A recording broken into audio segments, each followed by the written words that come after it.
Hello friend, welcome to export import learning channel. आज के session में हम जानेंगे नीड ऑफ इन्वेंट्री, इसके अलावा इन्वेंट्री पर्पस और ऑब्जेक्टिव ऑफ द इन्वेंट्री। ठीक है, तो इस सेशन में वन बाय वन इस स्टेप को समझेंगे। ठीक है, तो फर्स्ट स्टार्ट करते हैं हम नीड फॉर इन्वेंट्री। हमें इन्वेंट्री की जरूरत क्यों पड़ती है? जैसा कि आपने देखा होगा कि हमारे मैन्युफैक्चरिंग प्रोसेस के अंदर हमें इन्वेंट्री मैनेज करना होता है। ठीक है, इन्वेंट्री के बेस पे हम देखते हैं कि जो गुड्स का कंजप्शन हो रहा है, ठीक है, मैन्युफैक्चरिंग प्रोसेस के लिए वो किस लेवल पे हो रहा है, उसके बेसिस पे हम क्या करते हैं, अपनी इन्वेंट्री को मैनेज करते हैं। ठीक है, तो जरूरत क्यों होती है, किन आइटम के लिए? ठीक है, पहला चीज है कि इन्वेंट्री का जो यूज है वो स्टॉक ऑफ द गुड्स का स्टॉक मैनेज करने के लिए होता है। So here we can say inventory is the stock of goods. ठीक है, ये एक गुड्स का स्टॉक है जो कि आपकी इमरजेंसी केस में यूजेस होता है। इसके अलावा दिस आइटम नीड्स इन्वेंट्री, किस आइटम्स के लिए हमें जरूरत पड़ती है इन्वेंट्री करने के लिए? Raw materials. ठीक है, जो जो रॉ मटेरियल होता है मैन्युफैक्चरिंग प्रोसेस में यूज होता है, उसको मैन्युफैक्चरिंग प्रोसेस से पहले एज पर डिमांड उसको स्टॉक इन करना। इसके अलावा वेयर हाउस एंड स्पेयर। ठीक है, स्टोर एंड स्पेयर मतलब कि जो आपका गुड्स है, चाहे वो किसी भी प्रकार का हो, उसको स्टोर करना। ठीक है, और स्पेयर करना, यूज करना उसको। Work in progress, semi finished goods. ठीक है, जो गुड्स आपके कंप्लीट बने नहीं है तो उसके लिए भी आपको इन्वेंट्री की मेंटेन करनी होगी। जैसे फॉर एग्जांपल एक बाइक का प्रोडक्शन हो रहा है तो उसमें पहले सबसे पहले इंजन बनता है या जो भी पार्ट्स उसका बनता है, तो उसका सेमी फिनिश गुड्स प्रिपेयर होता है, उसको भी स्टोर करने के लिए में इन्वेंट्री की जरूरत होती है। इसके अलावा फिनिश गुड्स, जो फाइनल प्रोडक्ट आपका प्रिपेयर हो जाता है, तो उसको भी कंजप्शन लेवल को मेंटेन करने के लिए हम इन्वेंट्री यूज करते हैं कि कितनी डिमांड आने वाली है।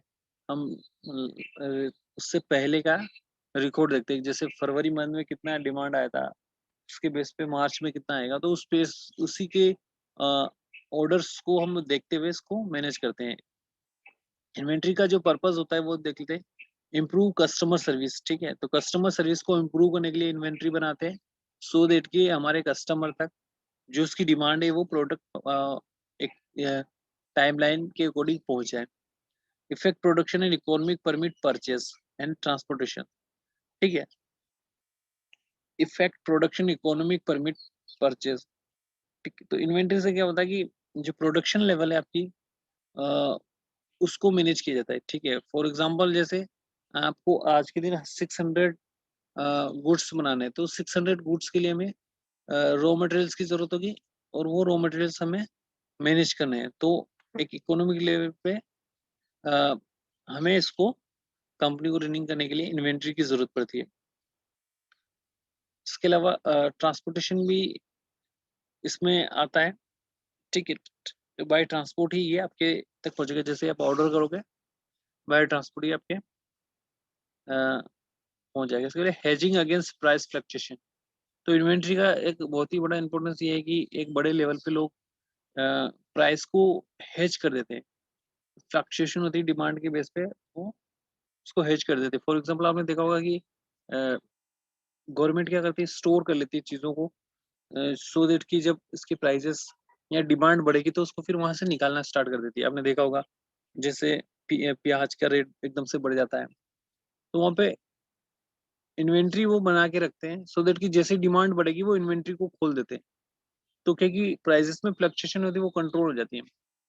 आपने ये भी देखा होगा कि जब डॉलर्स की डिमांड बढ़ जाती है तो फिर सेंट्रल बैंक मतलब रिजर्व बैंक डॉलर को सप्लाई कर देती है, जैसे कि जो एक्सचेंज रेट है वो डॉलर का अगेंस्ट ना बढ़े। ठीक है, और क्या बेनिफिट, इसका पर्पस क्या है?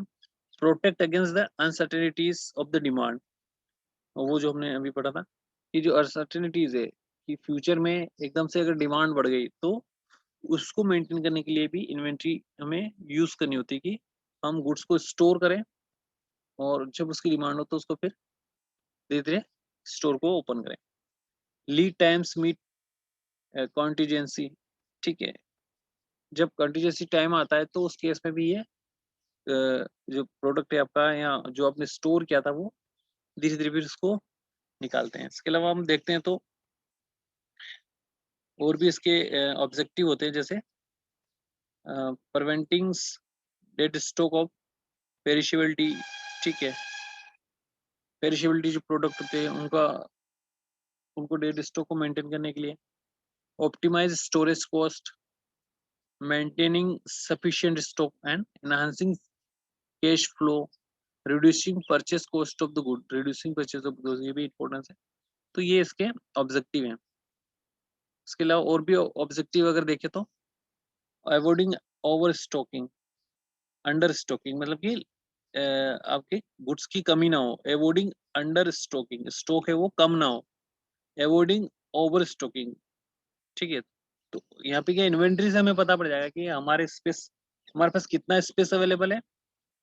अगर स्पेस खाली है तो इसका मतलब है कि ओवर स्टॉकिंग, मतलब अंडर स्टॉकिंग चल रहा है, मतलब कि कम चल रहा है। तो वो हम सिस्टम में इसमें मेंटेन करते जाएंगे कि कितना है कितना नहीं है। अवॉइडिंग ओवर स्टॉकिंग, मतलब कि ऐसा भी नहीं कि अगर इन्वेंट्री हमारे पास नहीं होगी, हमें पता नहीं होगा कितना प्रोडक्ट, तो हम उसको ज्यादा खरीद लेंगे जिससे ओवर स्टॉक हो जाएगा।